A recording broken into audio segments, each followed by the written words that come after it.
मंत्री साहब ठीक है, हम यहाँ के वचन नहीं खाली करबे से हम शादी करबे करब, लेकिन 10 रोज बीत गए मंत्री साहब लौट के नहीं आए,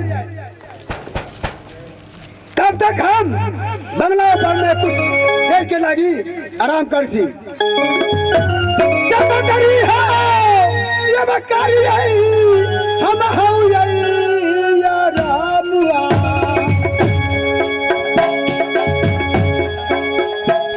अब बांगला यही उतारा बाम हो ना।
लगी आराम करी थी।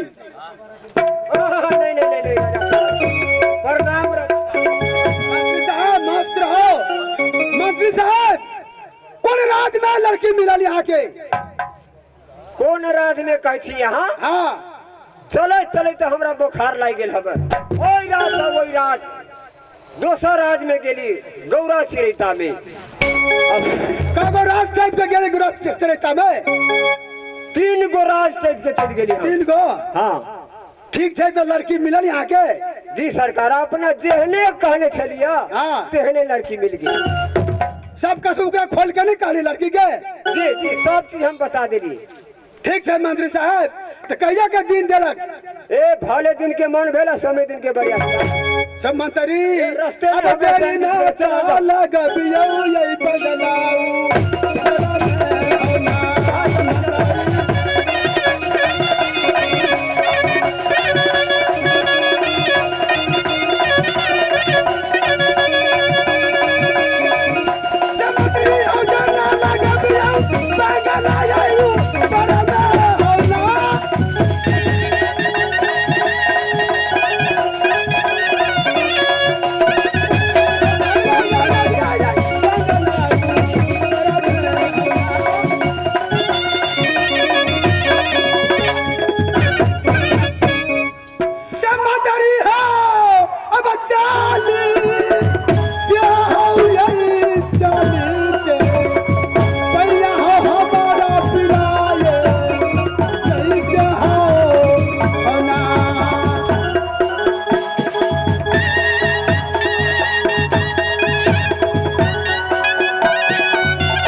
हमार छे कैला कमले में गाड़ी से फंस गए फिर वही से पकड़िया फिर फोन करे छलिया एयरपोर्ट में कले जल्दी से हेलीकॉप्टर में हमारा के साथ शादी करे के छे मंत्री साहब यो चला भारत के लड़ाई तेरे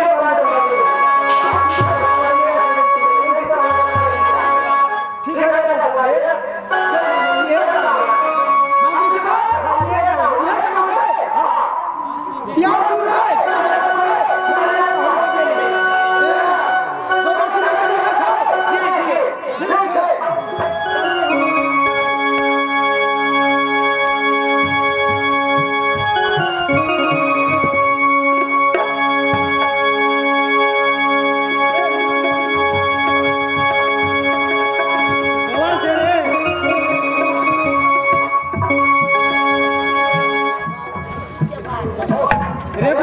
हाँ दादी बरियाती सब चले लो हाँ चला ले सब चला ले आशा उठा सके पैसा की व्यवस्था करो हाँ ठीक है ओकरा बैठे के व्यवस्था लगा दे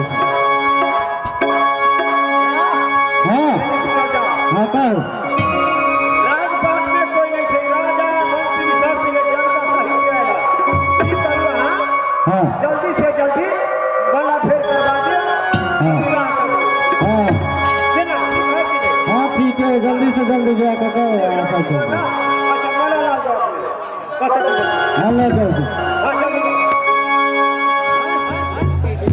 हाँ चल अच्छा अच्छा लड़की जल्दी मंगा ना अब आगे कम हेलो हेलो हाँ कहो हाँ कहो लड़की आए हाँ आवे सब बुझाइए गरीब घर के लड़की नहीं करक चाहिए देखो घास भूजा के लिए क्या माछ मारे चली गेले नहीं नहीं नहीं तैयारी हुई माछ मारा नहीं गए अच्छा अच्छा अब ससुरा जाए तो ओने चल जेते ये तो सही बात कही अच्छा ठीक है जल्दी मला फेर करबा ठीक है लड़की के लग के हाँ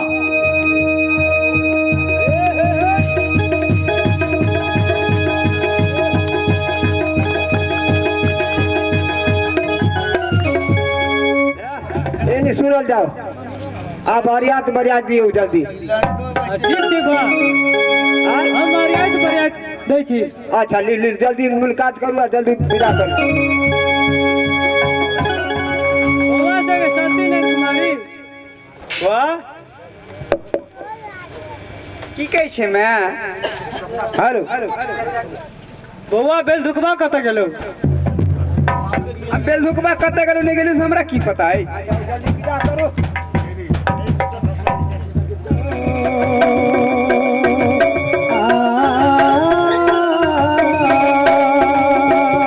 प्यार हमारा अमर रहेगा याद करेगा जहां अरे हमरा 4 रोज बीत गेल भूखे प्यासे अब हमरा रहल नहीं जाए हवा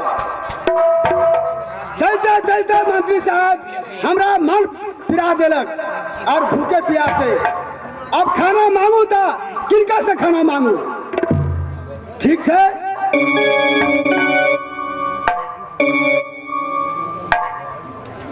सुंदरी है यह खाना चाहिए बना दियो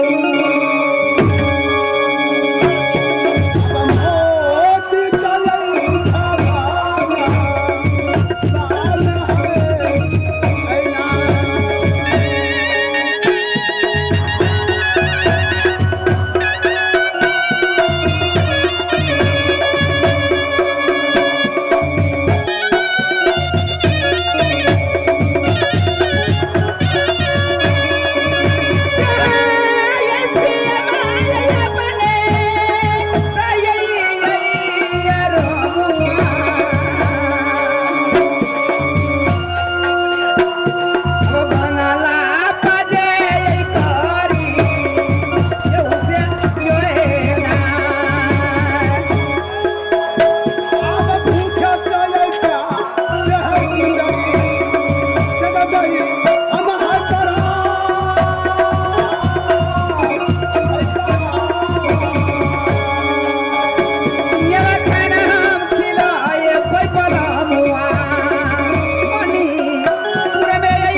के लेल में खाना बन जेते मंत्री के बुला के कभी जाओ मंत्री साहब 7 मिनट के बंगला ऊपर में और 7 मिनट के लाओ कोबर घर में उनका खाना खेलो।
सही बात कि दया से हमरा भाई स्वर्गी भागे लगा मंत्री साहब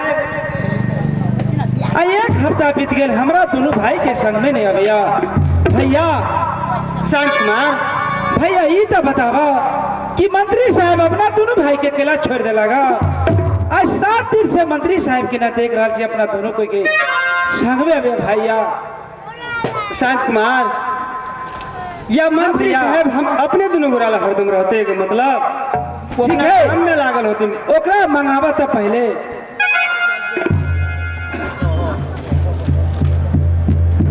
मंत्री है ये कहाँ जाके यही मंत्री हमारा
मंत्री साहब कैला तो हमरा दोनों भाई के भूल जाए छा। बउआ भूलल नहीं छी, हमरा हरदम सुता रहे छ तोरा दुनू पर। आप बहुत खुशी के बात। मंत्री साहब यहन कौन बात भगले कि हमरा बहुत खुशी के बात है से बतावा। पहला 4 दिन 4 रात से तू नहीं देख रहे चलोगे ना? नहीं मंत्री साहब। बउआ अहाँ के बाबू दूसरो शादी कैला गए। भैया प्रशांत कुमार बहुत खुशी के बात कैला तिहने अपना दोनों भाई के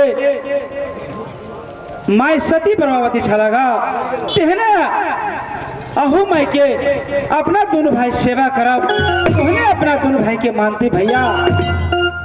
प्रशांत कुमार हाँ भैया रही दुनिया में तिहन इससे तेली माई नहीं चिकरो हुई बसंत कुमार भैया। कोई नहीं बउआ है यहन बात नहीं बात है। देखो ये तो सही बात है। अपना माई जी का मानवा हो तो वो हो तोरा मानतो बउआ। मंत्री साहब हाँ ठीक है बाबू जब बियाह कल के तो हमरा से किला नहीं मालूम दिलिए बउआ धर में हम तोरा पर सुता नहीं पड़लो गे बउआ। कैला खाना उना के लागी बहुत दिक्कत होई छले वही सब कले राजा साहब शादी कर तो करके ठीके कहै छी मंत्री साहब।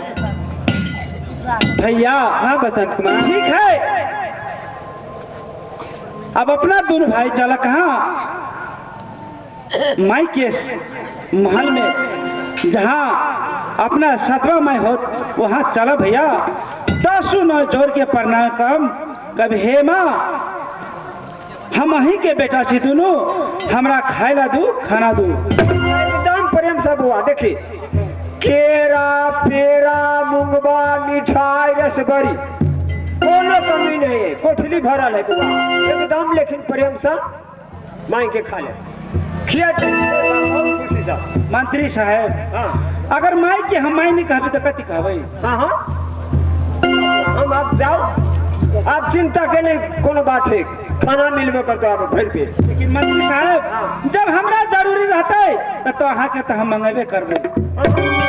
ठीक है भैया। एकदम भर पेट से या बुआ। ठीक है चला दोनों भाई।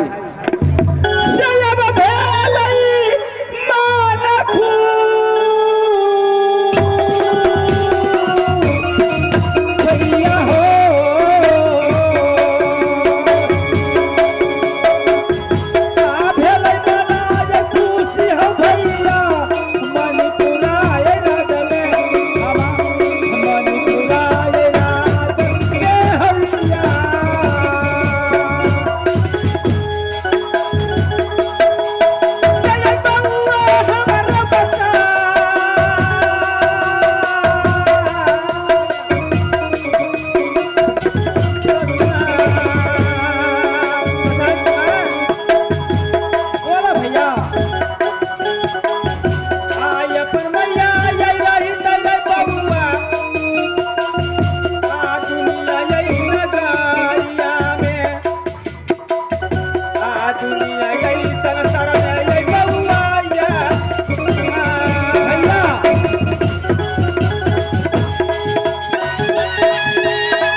भैया तो हरदम कहे छा अपन में यहाँ रहते।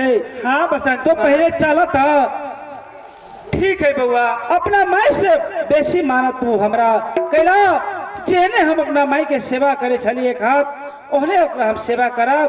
कभी हे माँ हमरा खाना खाएला दू अही के हम जन्मल छी। बउआ हाँ भैया तब तो माई माने पड़ती नहीं भैया जब हमार बाबूजी शादी के लगा तो हमरा माई मान ही पड़ते और अपना दोनों के गोदी में बेटा मान ही पड़ते भैया। चला बसंत कुमार।